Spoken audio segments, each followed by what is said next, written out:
Die Hard 1988 is an American action classic directed by John McTiernan and written by Jeb Stewart and Stephen E. D'Souza, adapted from Roderick Thorpe's 1979 novel Nothing Lasts Forever. The film tells the story of New York City detective John McClane, who finds himself caught in the middle of a terrorist takeover of a Los Angeles skyscraper while visiting his estranged wife at a Christmas Eve party. On release, Die Hard was a box office triumph that catapulted Bruce Willis to stardom and reshaped the landscape of action cinema.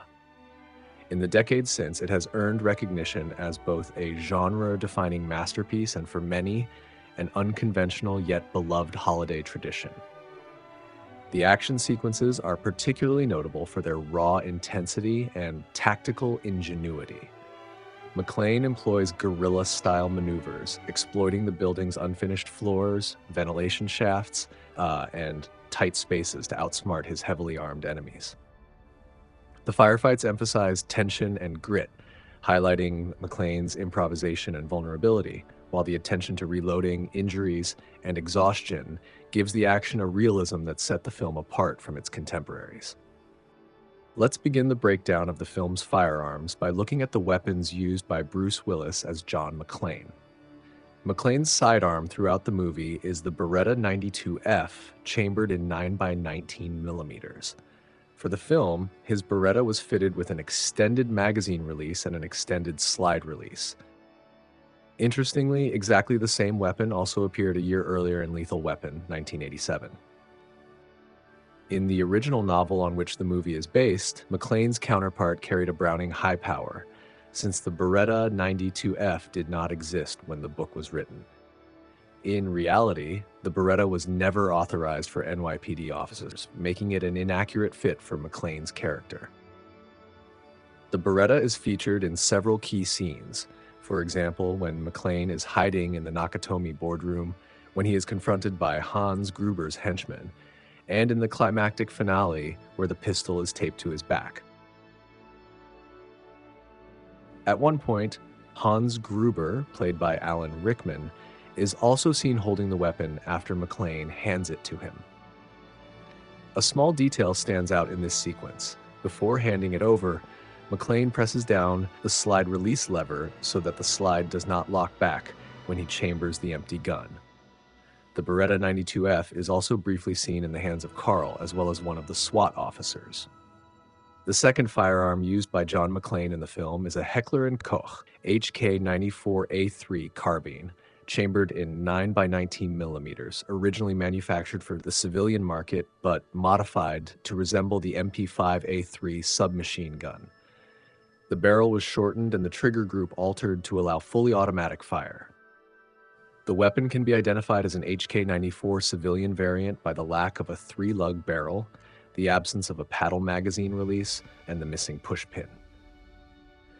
Modified HK-94s were a staple in Hollywood action films throughout the 1980s and 1990s.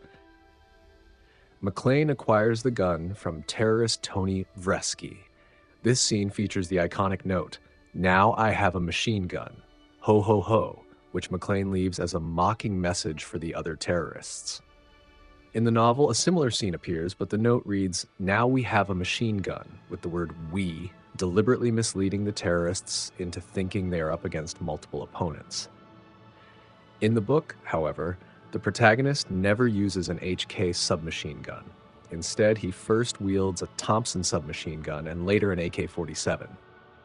In the film, McClane uses the HK-94 in several memorable sequences. During firefights in the office, when he improvises by lowering himself down a shaft with the gun's sling, a stunt that would not realistically support his weight for long, and in the rooftop showdown with the terrorists. The HK-94 is also prominently used by several of the terrorists in various action scenes throughout the movie. At the film's climax, Sergeant Al Powell, played by Reginald Vell Johnson, uses a .38 Special Smith & Wesson Model 15 revolver to shoot Carl. This choice of weapon is accurate, as the Model 15 was the standard issue sidearm of the LAPD from 1971 until 1988. When the SWAT team storms the Nakatomi building, They are seen carrying MGC M16 replicas produced by Model Gun Corp, commonly used in Hollywood productions as stand-ins for real rifles. When the FBI attempts to take control of the situation with a UH-1 Huey helicopter, Special Agent Johnson, played by Robert Davey, wields a 7.62 by 51mm Steyr SSG-69 sniper rifle equipped with an AN PVS-3 Starlight night vision scope. In the same sequence, the helicopter's door gun is identifiable as a 7.62 by 51mm M60 machine gun. The door gunner opens fire on McClane with the M60, mistakenly believing him to be one of the terrorists. Hans Gruber, the terrorist leader, carries a hard-chromed Heckler & Koch P7M13 chambered in 9 by 19mm as his primary sidearm. When Gruber first produces the pistol while threatening Takagi, he is shown removing a matching suppressor from the barrel. Because there are no external threads visible on the muzzle, the weapon on screen is not a P7M13 SD variant. Instead, the suppressor interface appears to be internal to the barrel.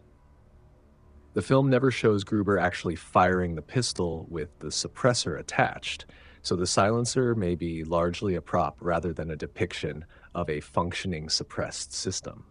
The P7 pistol incorporates several unusual technical features, one of the most distinctive being its fixed barrel, something rarely seen in 9 by 19mm pistols. Its delayed blowback system is ingeniously achieved by channeling propellant gases to slow the slide. A small port is located in the barrel's chamber, and when the gun is fired, propellant gases are vented into a cylinder. Inside the cylinder, the gas temporarily delays the movement of a piston connected to the slide, slowing it until the bullet has exited the barrel. Once the bullet has left the barrel, the pressure from the propellant gases no longer affects the piston's movement, allowing the slide to cycle back normally. The pistol also features several unusual design elements, such as its unique cocking and firing system operated by a squeeze lever on the grip. According to the original screenplay, Gruber was intended to carry a Walther pistol, but the final choice became the Heckler & Koch P7. He is seen using the P7 throughout the film, right up until the climactic ending when he falls from the Nakatomi building. When the terrorist seize control of the Nakatomi building, Carl, played by Alexander Godunov, carries a Walther PPK chambered in .380 ACP. In this scene, the pistol is equipped with a suppressor. Later, Carl is seen with the same PPK, this time without the suppressor, when he hears McClane leaving after Takagi's execution and goes to investigate. Carl also wields a Steyr AUG assault rifle chambered in 5.56 by 45mm. At the time of the film's release, the AUG was still relatively rare on screen, making its appearance notable. The rifle is first shown as Carl assembles it in the elevator and then appears in several action sequences throughout the movie. In a memorable scene near the film's end, a supposedly dead Carl bursts out of a body bag with his Steyr AUG in hand, making one last desperate attempt to kill McClane. The moment is odd, raising the question of how the police could have bagged him along with his weapon. One of the terrorists is seen armed with a 9 by 19mm Walther P5 pistol as he and Marco confront McClane in the boardroom. Later, when McClane drops Marco's body onto the hood of Powell's patrol car and Powell frantically reverses, the terrorists open fire on the vehicle with an M60E3 machine gun chambered in 7.62 by 51mm. Later, as the SWAT team attempts to breach the building using an APC, the terrorists respond with a rocket launcher. The launcher itself was a fabricated prop built specifically for the film. It's fired twice during the movie, but in both instances the glass shatters identically, suggesting the second shot reused footage from the first, only presented from another angle. Hope you enjoyed the video. Write in the comments what you thought of the Die Hard movie and what things and details you found in the movie yourself. Also remember to like the video, and if you haven't subscribed to the channel yet, it's worth doing so. It's free to subscribe, and you'll be notified when more interesting videos about firearms and movies are uploaded to the channel. Oops.